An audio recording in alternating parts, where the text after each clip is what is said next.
week's local marketing update is brought to you by Scott Gallagher. Scott is the co-founder of Local Marketing Source and has become the recognized expert in providing online marketing services to local businesses. Follow Scott on Twitter at ScottGallagher5 and on Facebook.com/Scott P. Gallagher. Hey everybody, Scott Gallagher here with Local Marketing Source, bringing you this week's local marketing industry update. Now, our next week's LMS member faculty call is going to be Wednesday, May 21st at 4 p.m. Eastern. Don't forget to listen and subscribe to our weekly podcast on iTunes, as well as subscribe to our YouTube channel. Now, this week we've got a few different things to cover. Some interesting things are going on in the SEO community. Now we're going to talk a little bit about paid links and basically what Matt Cutts regrets at Google. Interesting. Some official advice coming out of Google on how to handle your homepage, and we're going to talk about certain redirects and content creation for specific individuals, such as same content for everybody or dynamic style content. And finally, what's going on in the SEO community? Some of you may have seen some updates, some major ranking changes. What's going on? Google hasn't announced an algorithm update or anything yet, but we're going to take a look at that and analyze that a little bit and see what that's all about. Now, bear with me here, guys. I'm having a frustrating day today. My computer is running slow, just like me. I don't get it. I got a nice MacBook Pro, 16 gigabytes of RAM in it, solid state hard drive,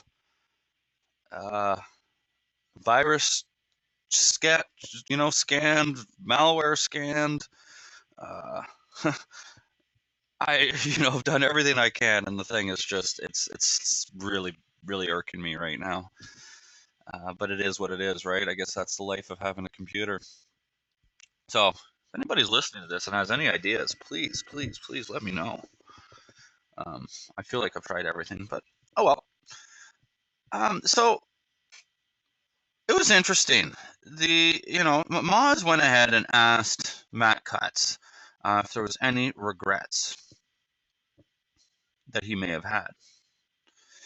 What's going on, and there's really not a lot of value in what Matt has said, but it's analyzing what he has said and thought about. And what's interesting is how sometimes the Google algorithm is created. Now, think of this for a moment. If you don't know who Matt Cutts is, he's the head of search spam over at Google. He's been there for quite some time. He seems to be a voice of it. He's obviously not the end-all, be-all. What that company's got 30,000 employees. And I think it's safe to say that, Google's algorithm, their search engine's pretty important for what? For everything, commerce in the United States and across the world. And I think it's safe to assume that if Google's going to change their algorithm and change the way websites rank on Google, it's going to change whose pockets money goes into in this country and around the world. It's pretty safe to say that, wouldn't you think? So you have a business with 30,000 employees, or even a Facebook-style business of 6,500. We could talk about the algorithm in the newsfeed of the exact same way. There's a story that Mark Zuckerberg was sitting down, and his niece's birth was being outranked by one of his employees. What did she have? She had something that wasn't nearly as, she had a baby shower or something like that. And he's like, this is not right. My niece's birth should be way more important, and I should see that more often. And so, he made a major algorithmic change to the Facebook news feed. And essentially, here's a little trick, guys, but in the comments field, if you have the word congratulations in it now, which has to do with major events like births, that is going to pop up in all of your friends' top of their feed. So one simple little experience by somebody in the company. Now, over to Matt Cutts. You know, my favorite expression is we all make the same face on the shitter, right? Well, so does Matt Cutts. And one day he's taking a shit and he's sitting on his toilet and he's doing a search, and he was doing actually an ironic search on how to fix a toilet. And at that time, he was sent to one of the very first Google pages that came out, was sent to a content farm.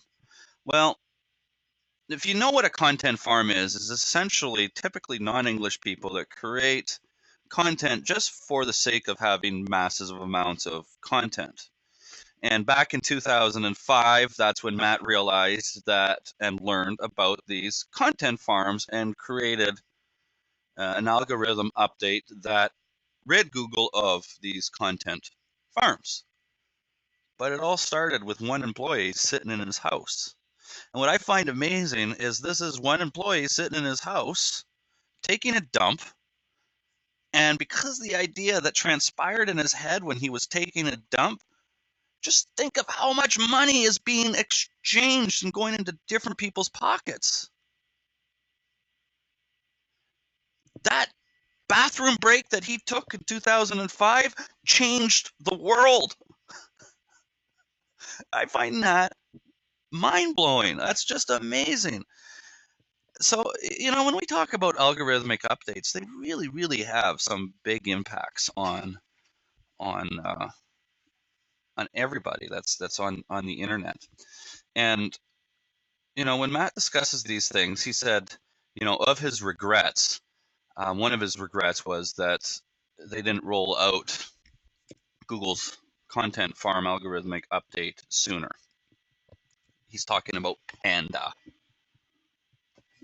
Remember the Panda update? His other regret was that they did not get on top of paid, did not get on top of paid links sooner either. All right. So Google has finally, in 2014, finally published some advice on how to handle your homepage when your website serves multiple audiences. So that could be, for example, remember the day that there was a black hat strategy of SEO where you could serve the search engines the content that they were looking for, but then you would serve your users other content? That was typically used by spammers. And at that point in time, you basically would not get ranked if you served different types of content based off of your audience. Now, this became a real problem because what if your business served different languages and you wanted to have a different website based off of the language that the visitor is going to listen to? Or what if your business served different countries? Let's face it, marketing is all about delivering the right message to the right audience. And we also know that most businesses have multiple audience groups. Not always, but most do. We could talk about the different segments or different avatars that a business has. So in theory, in an ideal world, it would be great to serve different content or unique content specific to the person landing on that homepage, wouldn't it? But no, you did that in the past, that would hurt your rankings, so you couldn't do that. Well, finally, Google, I mean, you've been able to do it for the last couple of years without a problem, without hurting your rankings. We call that, you know, serving content dynamically instead of static. But Google had not really published anything on it. They had not discussed it. And I think that they were just holding out and looking at all the different scenarios before they came out and published what they have to say. So now they've said it. You've got three scenarios where you're going to give the same content for all users. Scenario number 2, a landing page where they can choose the particular version of the content that they want based off of country or language or any of that. Or dynamically serving content. Now, we can look at, I mean, we come up with 1,000 different factors to grab from a user and say, well, if this, if they're on Safari, we'll serve them this information. If they're on Google Chrome, we'll serve them that. If they're a male or a female, or if they're a different age group, or et cetera, et cetera, we can definitely define a lot of different segments. I don't suggest that because Google has only published dynamically serving content based off of location and language. Now, for a small business, I've got clients that have multiple offices, for example. Well, this is where I'm going to make some predictions. For example, let's use a dentist office in Chicago. Let's say they have 2 locations. We're going to randomly pick Palatine and Yorkville. They have service areas. We know service areas. Google knows their service areas. Wouldn't it be nice to serve up images of the Palatine office when you're within the service area of that Palatine office? Or dynamically serve up images of the Yorkville office if you're closer to that office? Wouldn't that enhance the user experience?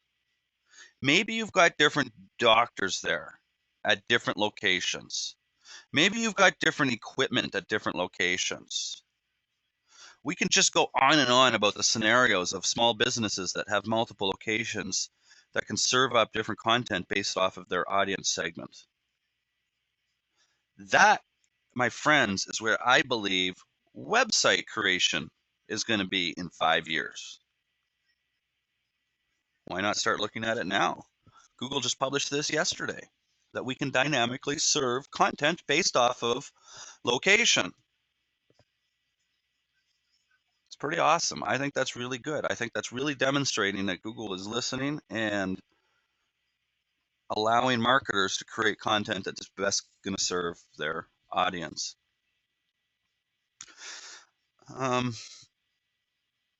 So I was mentioning about, I guess it was on May 2nd, so 12 days ago, the SEO communities just sprung out of the woodworks, and people were reporting SERP changes all over the place. I'm going to have to go back and look at my clients' ranking reports and whatnot. I didn't see any spikes. I didn't see any changes in our business. Nothing came up front until I read about it. I want to believe, and this is kind of stroking our own ego over at One Marketing, but I do want to believe that it's because of our processes and our strategies. We're not trying anything black hat. Heck, I don't even think my project manager knows what black hat SEO is, and that's good. He shouldn't. Doesn't need to. But the community was absolutely up in arms on May 2nd. May 7th, 5 days later, the community came back and said, everything's back to the way it was 5 days ago. Interesting. So between the 2nd and the 7th of May, this last week, were major changes. Google has not spoken a word. When asked, Google says no, there was no algorithmic updates, there was no changes or anything, everything's the same. Well, what happened? Well, what's likely to happen? There's a couple of things we got to know. If you recall, I announced about a year ago, Google has said we are no longer going to announce updates. So they're not going to come out and publicly announce them.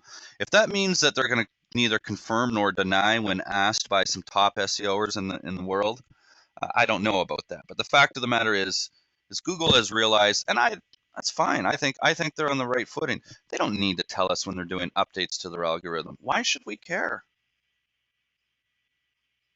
I mean, to me, their algorithm is irrelevant. I just think we're just marketers, and we happen to be lucky that what we do, they rank number one as a byproduct. That's how we deliver our service to our clients. But the perception is the byproduct is the core product, and it's not the case. So speculation here. I'm just speculating. But I'm speculating that Google is coming out with a major panda or penguin style update. So brace yourselves. It's been 2 years. The SEO community needs to have another shakeup. They've focused on content and they've focused on what am I thinking? Panda and penguin. Content and link farms and spammy links were the two big major updates. What's about to come? Well, I mean, we can only speculate. I think I have a pretty good idea. I do believe that within, I don't know, 60 days, let's say, not even, probably 30 days, we're going to see a major Google algorithmic update, and it's going to be focused around social. There's going to be additional proven social signals, in my opinion, thrown into it. But even if that's not the case, what likely happened was Google was testing something between May 2nd and the 7th. They pushed it out heavily across the board and then pulled it back, getting ready to launch something big. So we'll see. All right, guys, that's going to come to the conclusion of this week's update. There doesn't not a lot. For a local business tip, actually, you know, I wanted to pull something. I've just started a new podcast, a new radio show with a colleague of mine. We're going to be launching that in a couple of months, but we're just creating some of the first episodes right now and the website and whatnot. And we recorded our first episode this morning, and the topic was just attitude. And when I asked, it wasn't my idea. When I asked, you know, well, what do you mean about attitude? Let's, you know, what do you mean? You know, I've got a positive mental state or whatnot. And we ended up getting into a really good discussion.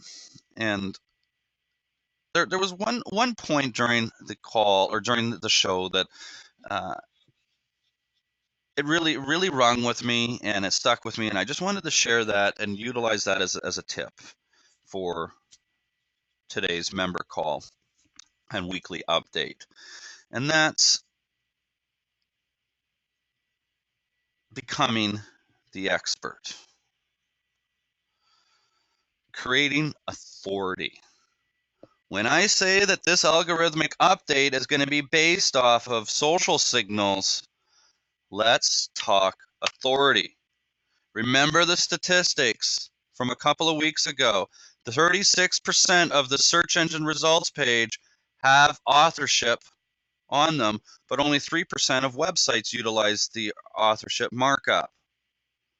What defines authorship? What defines an authoritative author? Content that's shared, content that's liked, content that's commented on, content that's linked to. These are all algorithmic factors that the search engines look at. We know this stuff. So when I say become the authority, become the expert, build authority, the authorship, all this, whew, what do I mean by all that? What essentially is that particular tip? Well, this is something that I'm going to use one of my clients as an example.